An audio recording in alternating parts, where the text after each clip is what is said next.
I have twin sons, Ryan and Matt, and a daughter, Katie. She's 2 years younger than the boys, and both of the boys, they're twins, they died of a heroin overdose. From the beginning, I thought I was a very lucky person. My kids flourished. They did well in school. They were active in all the community things. The boys played sports. My daughter did the cheerleading. I thought that we were the white picket fence family, that there was nothing wrong. And when Matt was in high school, just before graduating, I got a letter or a note sent home from his English teacher. She had given them an assignment to write a speech to their classmates, what they would wish for them for the future. And Matt's was totally morbid. It talked about suicide. It talked about bullying. It talks about the injustices in the world. He did not want to go on living if this is what life was. I thought it was a joke. I thought it was his senior prank, that someone had put him up to it, because this wasn't Matt. Matt was my happy-go-lucky. He was the people-pleasing child. Out of the three that I had, he was the easiest to get along with, always looked for approval and wanted to please people, and he never had anything bad to say about anyone. And here he's talking about suicide. It wasn't a prank. It was his words. He wrote it.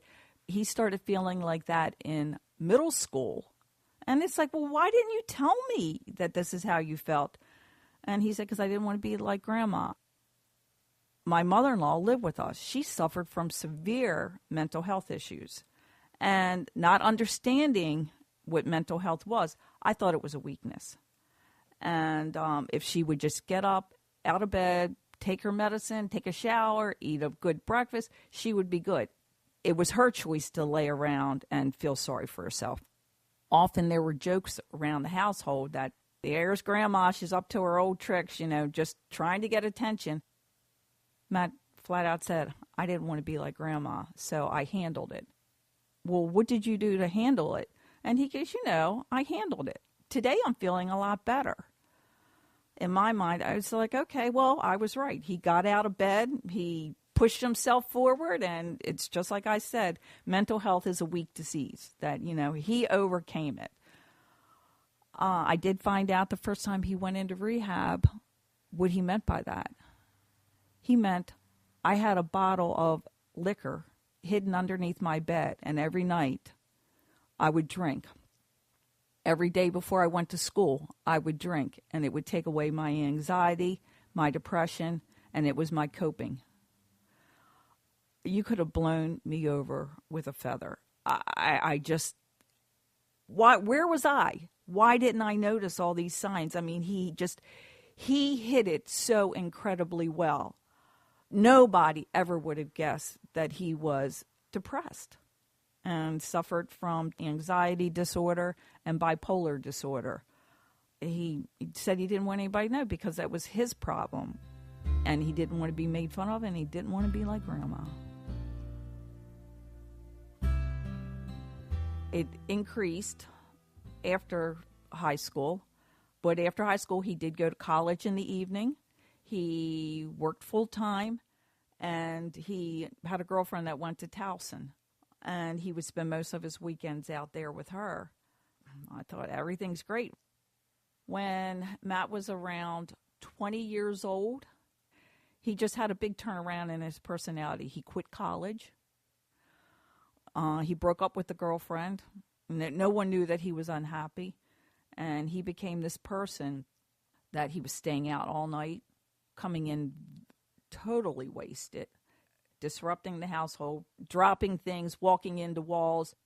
It finally got to the point that, if you can't live under my roof doing my rules, you're going to have to go.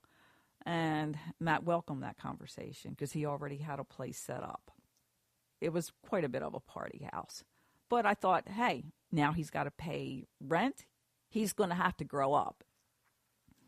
Well, that didn't happen. The partying increased. January 17th of 2007, 4:15 in the morning, I get a phone call from University of Maryland, shock trauma. Matt had been in a serious car accident, and we needed to come quickly. he had some pretty serious injuries to his arm, but he would survive. And the state police were there, and they said they would be charging Matt with driving under the influence. And when the doctor came out, he said, the good news is he's in recovery right now. The bad news is he's got a long road to recovery. He was in the hospital for a week. He broke, chipped, dislocated, and crushed every bone in his left arm. He broke his right leg. He had lacerations all over his body, a couple broken ribs, a concussion. When I went to go pick him up to bring him home, they had just taken him off of the morphine drip and they had started him on opiates.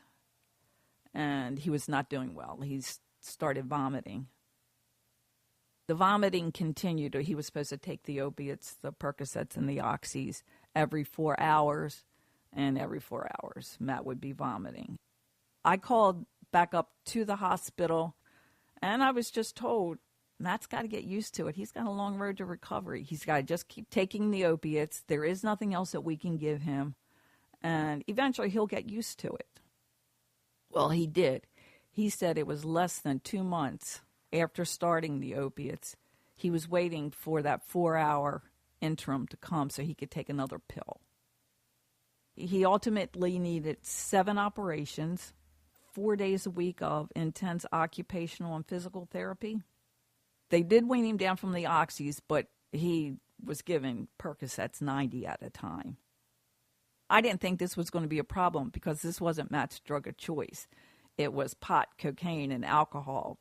Pills, he was vomiting, He ain't going to get addicted to it, and he kept the fact that he was looking forward to that every 4-hour time frame to himself. As he got more mobile, he started buying them on the street in between, but eventually he couldn't afford it. He wasn't working. He had a girlfriend that was helping him buy things, and he was coming up with lame excuses to borrow money from us, and we never, ever dreamt it was to buy a pill. He said by the 1-year anniversary of his car accident, he had to switch to heroin because he could not afford to keep up his opiate habit on the street. That happened when he was 21. It wasn't until he was 25 before we actually got him to commit to a rehab. And, it's just like anyone else suffering from the disease of addiction. Things were coming up missing. Electronics. My husband had a welding business, so there was a lot of tools that were very valuable. They were always coming up missing. We didn't call the police on him. We tried to handle this on our own, buy it back from the pawn shop, and threaten Matt, you got to stop it. We finally got Matt to commit to a rehab right around his 25th birthday, which was 2012. But he was there for 2 days, and I got a phone call from the psychiatrist and the caseworker. They needed a meeting with me. Matt greeted us at the door, and he's like, happy birthday to me, because it actually was his 25th birthday. Happy birthday to me. It's the first time since I was 14 that I've been sober on my birthday.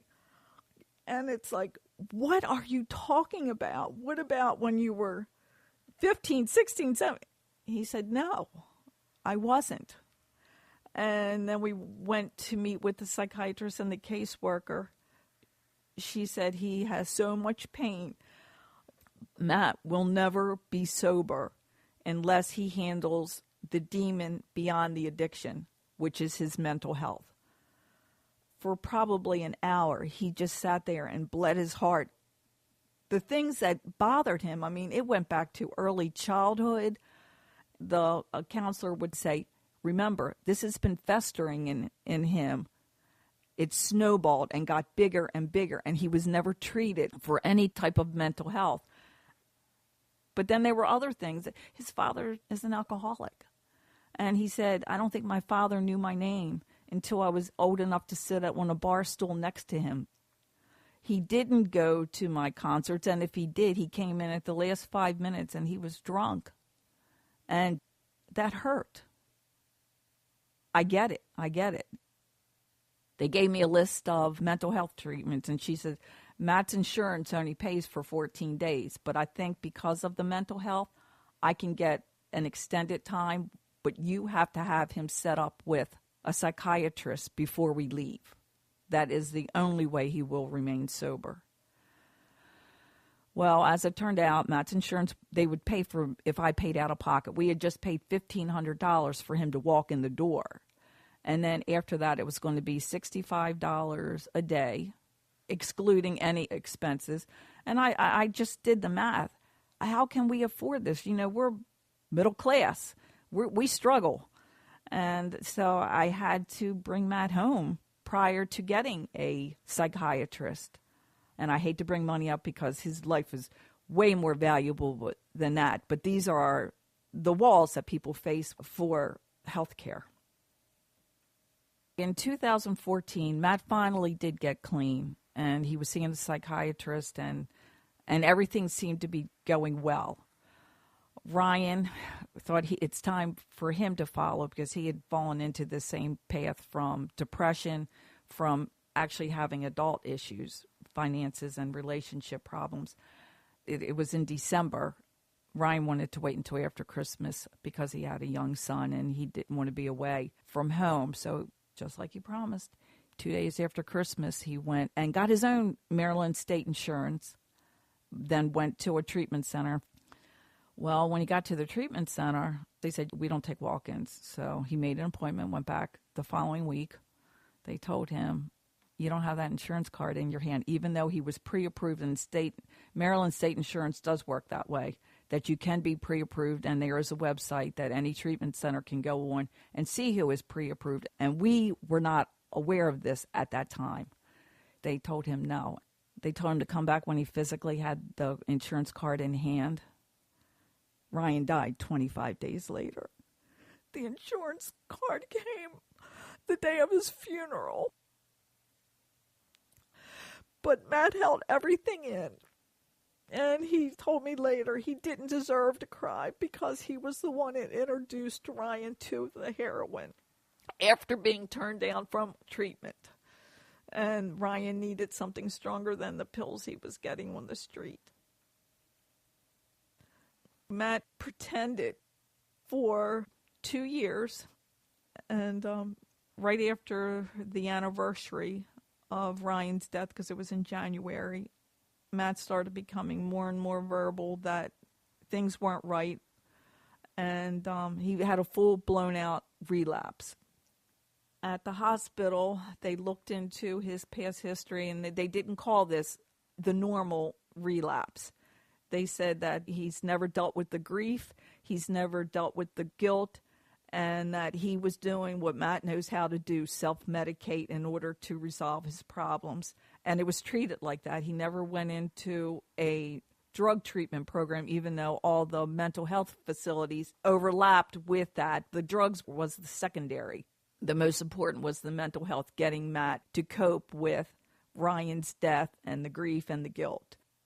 It was like everybody was pulling together to help Matt. In February of this year, he wasn't doing good, and he did not want to go back into inpatient because every time he complained that the demons with Ryan were getting greater and more vivid and keeping him awake all night long, all they did was increase his antidepressants. And he said he could actually exist in a world doing illegal drugs and still function normally.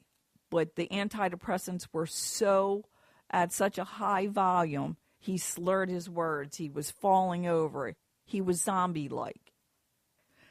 And he was crying. And he said, Mom, I can't exist being a drug addict, and I can't exist being highly medicated. I am unfixable. Once Ryan died, that was it for me. I've always envied where he went because he's at peace. I hate that I'm doing this to you, but you have to know it's time to let me go. I have to do what I have to do. And I begged him, and he said, now, if they come here, I'm over 18. If I'm not hurting anyone, all I have to say is I'm not going into treatment, and I won't. And they have to leave, and which is true. So I said, well, will you go back to the hospital? He said, sure, on Monday. But it wasn't a very convincing sure on Monday.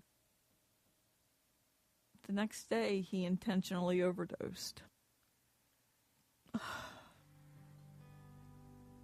Matt went into the addiction with mental health issues. With Ryan, he did not have them, and I do think Ryan could have recovered. But I think Matt would have always lived a very troubled life. I saw my mother-in-law. She died with this disease. It ruled Matt. It was Matt's demon beyond the addiction. And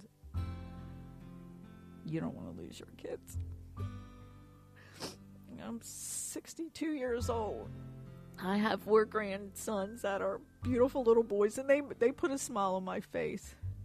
But then come like Christmas morning, it's obvious the ones who are missing.